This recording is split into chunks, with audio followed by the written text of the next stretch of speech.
Not long ago, I was in Nepal, you guys may remember, and I had a chance to interview some folks who either own electric charging company networks or develop the software that runs them. I learned a lot.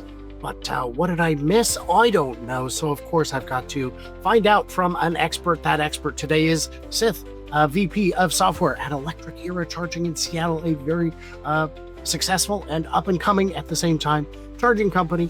They make fast chargers that I've seen all over the place, including the Costco that I go to. We're going to have a chat about what I learned there in Nepal, not at Costco. There I learned that hot dogs are affordable, but in Nepal, I may have learned some other things. We'll find out about that. I'm Brian. Welcome to Futuraza. Yes, I'm known for my introductions. Yeah. Good. So there were two videos. The one was with the CEO of the company, who was talking more about the physical aspect of the chargers, and the other was with the software engineer who designed both the app and a lot of that.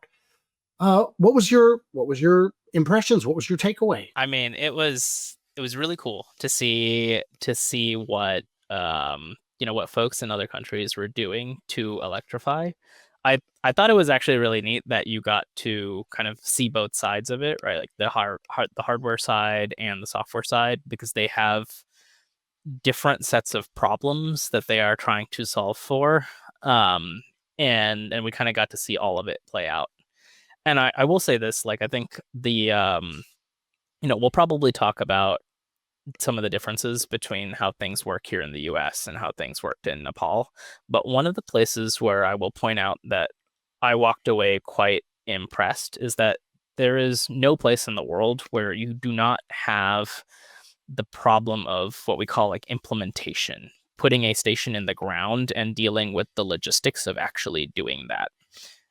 That is a people problem. Like, you always have to deal with liens and natural gas pipelines running underground and the arguing with the landlord. And so I always think it is super impressive to see companies scale quickly, regardless of the tailwinds, like the things the things that actually support them to put stations in the ground. It is always an incredible feat to see like somebody putting in 50 stations a year.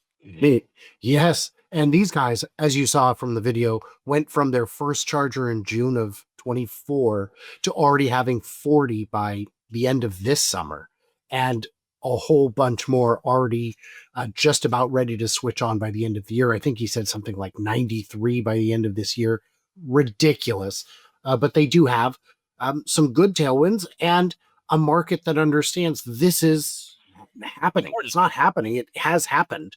Do you want the customers in your service location, or do you want them to go half a kilometer down to the next one? So there's good room for competition.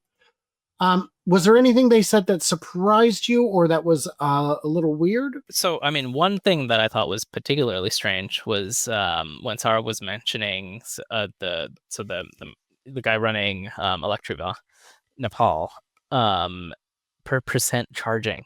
I thought that was odd. By SOC percent. However much you fill your battery, not in terms of kilowatt hours delivered, but by the amount of percent change in the vehicle. He mentioned that was I think it seemed like that was actually part of the pricing structure. Very weird. When I heard that, I wasn't sure I heard him correctly. Yeah. Because it doesn't make sense. But you have to figure their wholesale cost of juice is very low because they've got so much hydropower. And the retail cost is still very reasonable. Right. But, if you're talking 30 cents, 40 cents, and I didn't see any stations over about 30, 35 cents. And were they charging per kilowatt hour there? We only charged once on the road, so I don't know for sure. And actually, we charged a couple times on the road, but I only paid attention once. So it was very confusing. The one place we went just had a bunch of tourist buses, little buses, like a van. They were vans basically that had been converted to passenger use, and these guys would just plug in and just hang out forever because the chargers are not yet quite as fast. The charging capacity for the vehicle's not as fast. And these are big battery vehicles because they've got to go overland, so to speak. Right. So they're, and it is all overlanding in Nepal. The roads are they're challenging because you've got nonstop landslides and right. Yes, I mean, subsidence. Not a whole lot of places where you could even land a plane. So yes. In terms of, they shared some information about how the networks communicate. Did that sound consistent with what's done here? Yes. Oh, well, to an extent. There are global standards that people use for both controlling charging stations and interoperating between charging networks. And throughout both videos, you heard them mention both of them. One is OCPP, that's how you control a charger, and OCPI, that's how you interoperate between charging networks. So the folks in Nepal, they're using the global charging standards, and that makes a lot of sense. Europe, in particular, pioneered the development of a lot of this, and I think they've kind of like extended their tendrils everywhere. It makes sense to use those standards for a lot of things, and that happens here in the United States as well. I think one of the core differences, though, is that, I mean, here in the US, it seems like it's just the culture of competition is just a bit different, right, here in the US versus in Nepal. I think it seems like there's a lot more open collaboration between competitive entities in Nepal, right? Especially if you think about like charging stations in Nepal, like the app provider, that there seems to be a lot of openness towards people using the charging stations Nepal app versus the actual charge point operators app, or any other means to access the network. And I think that openness has let Nepal kind of really like run with the OCPI type integrations. Similar things exist in Europe. Now, one thing I saw was that they talked about stations where part of the station has higher juice than the other part of the station. And my question would be, how do you manage that at the cabinet level? Yeah, so I think when Saurabh was talking about how they had like a power conversion system that served 6 dispensers. It's funny, they call them guns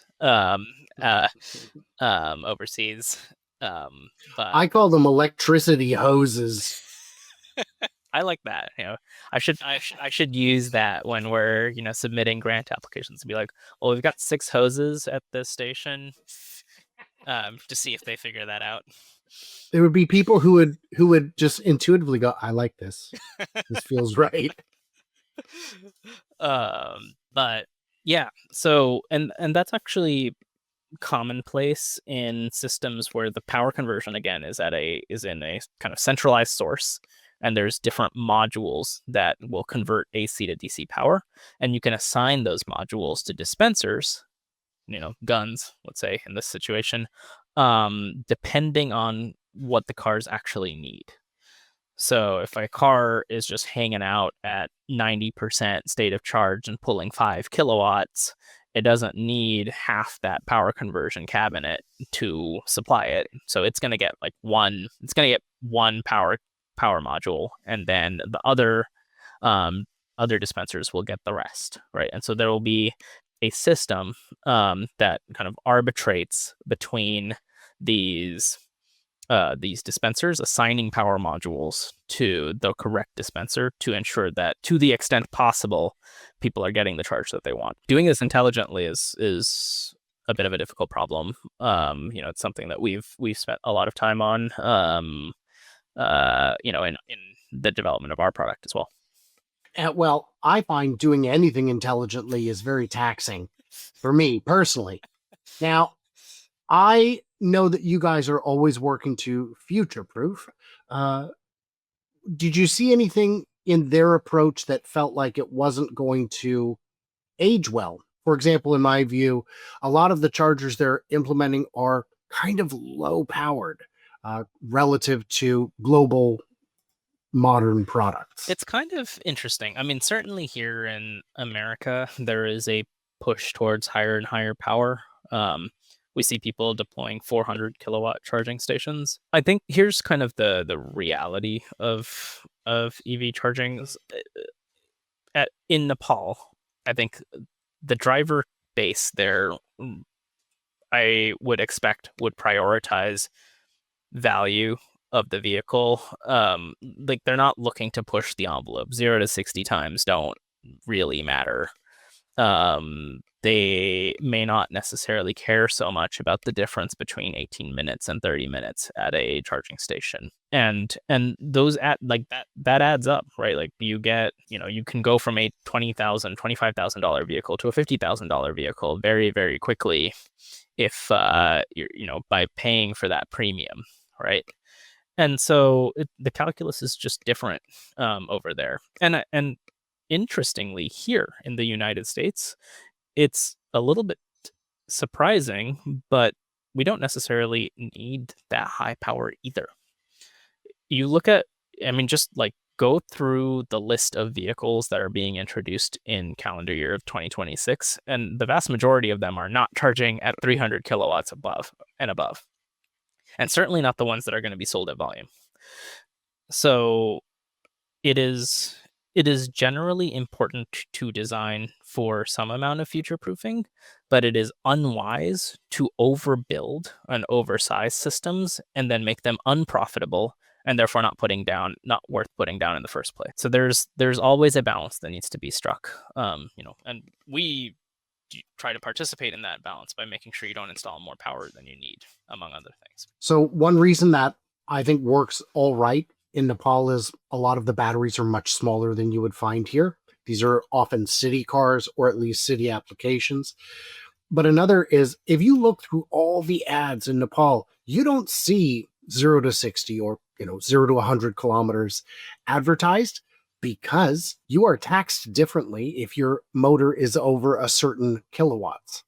So nobody drive, because do you want to pay a 35% import tariff or a 70 or 100%? Because the super fast cars get the big tariffs. So everybody stays right at the same level. And I forget what it is now, because it doesn't make the car 25,000 more. It doesn't double the price. It quadruples the price of the car. So they just keep it mellow, man. All right. And as a result, most cars have anywhere from 2 to 4 airbags. And I go, what about side impact?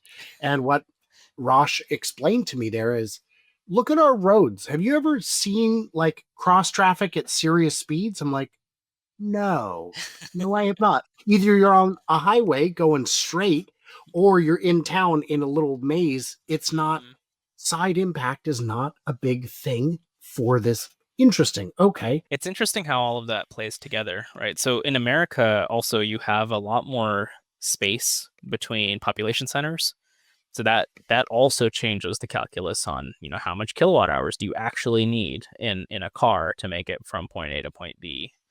It's going to be different in Nepal, certainly. We had an opportunity to drive 110 miles to Pokhara, a lake town. Very lovely. That 110 miles took us 7 hours because we got out early before traffic. Yep. And the drive back, we did not miss traffic. It took 10 hours because there were, I think, 3 or 4 landslides we had to contend with along the way. Yeah. Because it was the rainy season. And I'm not kidding when I say rainy. So in terms of the US, we'll just talk about future proofing here a bit. Not just speeds. How many cars on the market are actually pulling over 300 today? Are you seeing many Porsches or? I mean, there aren't that many Lucid? Porsche Taycans. There are Lucids, but again, not at high volume. The Silverado EV is pretty fast. Dahmer EV. And I hope so. It's still going to take a day. The Cybertruck can pull 500 for, what is it, like 2 seconds? Something like that. Efficient. That's like when I'm saving to my SSD. It's like, oh, this is going to be... Oh, nope, never mind. I was A lot of people I think are actually complaining about the Cybertruck's charging curve because it's, they can claim the 500 kilowatt charging max charging speed, but it doesn't really help that much if it only stays there for 2 seconds. I know someone who got a brand new battery on their old Cybertruck because I don't know, I don't remember what happened, but they had to replace the battery and their charge curve has improved. Oh, So maybe they're still working on it. The a future question. Yes. But it's not a lot, right? And the cars that are pulling a ton of power like that are also very expensive, and we expect to not make up the majority of the actual driving fleet, in the long haul, right? What I'm interested in seeing is what is the Toyota Corolla of EVs really gonna be, right? Because that's what there's gonna be a ton of. Yeah. Well, I'll tell you, in everywhere but the US, the answer is BYD. Like a BYD seal. Right? Yeah, like a seal. But and it's fun, the Dolphin, not a big success in Nepal, so they changed the name to Atto 1. Because the Atto line is very popular, and they're like, this is a landlocked country. These people don't know dolphins. So there's no Himalayan dolphins. They're all river dolphins, but I don't know. I don't think that was the reason. But a question for you here. And this is I'm going to need a guess from you because there is no right answer today. When will the last CCS brand new handle be installed in the US? Oh, this is a good question. I know. I mean, if we had a say in it, we'd want it to be next week. But I think practically it's probably going to be in the next, well, let's see. I mean, CHAdeMO handles, there's probably still one or, a few, maybe single digits now being installed here and there. Really? So I'd probably say it's still going to happen for the next 3 to 5 years at least. Wow. And cars last a long time. That's the they thing. Still make fax machines. Right. They still make fax machines. I don't know why, but they do. Yeah, that's unfortunate. You would think that with everybody, Stellantis has announced they are switching to NACS. They were the last holdout. I don't know of any brands that haven't committed to switching in the US. Typically, but it does take time to phase out. Yeah, and typically it is just because of government funding, things like that. So those types of grant programs will generally have requirements that stick around longer than it makes economic sense. Do you know why they never changed the $1 bill while all the others got big heads? The answer is vending machines. It's illegal to make a new one. You have to stick with the old one because of vending machines. They can't understand a new bill. It would kill vending machines if you had to and that I get it. I don't like it, but I get it. One of the reasons why credit card payments don't work great in most of the EV charging industry is because they borrowed the payment technology from vending machines. So that's a fun fact for you. Well, they know how to deploy mobile payments, out in the field. Sure. What could go wrong? But do they have to work when you are 100 miles from the next charging station? That's the thing. It feels important at that point. Yeah, just go into the store and get a different beverage. Right, that's not how it works with chargers. I'm stuck. So awesome to have you back. Thank you so much for providing insights. Was there anything from the video that really stuck out that we should cover? I don't think so. I think I mean, let's see. I will say, so here's something. I think, for all of the things, you asked what surprised me, and a lot of things didn't, and I thought that it's worthwhile mentioning that the problems that we face here with the US grid, transformer availability, all of that still exists everywhere else in the world.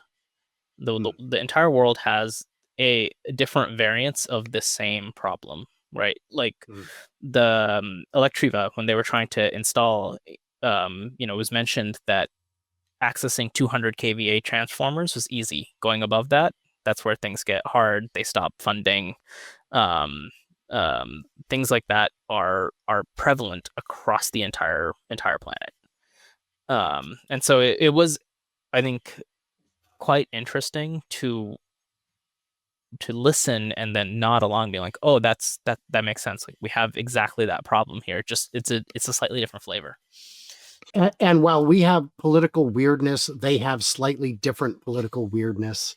Like they also, I don't remember if this made it in the video, can't source a lot of their parts from China because then India won't participate in the program. Mm-hmm. Like, oh, crying out loud. Can't we all just get along? The answer is no. That, right? But how are they doing over there? The rebuilding went very quickly. Mm-hmm. The coup was over instantly. The prime minister was in one of my videos. He was about 15 feet away from me on camera.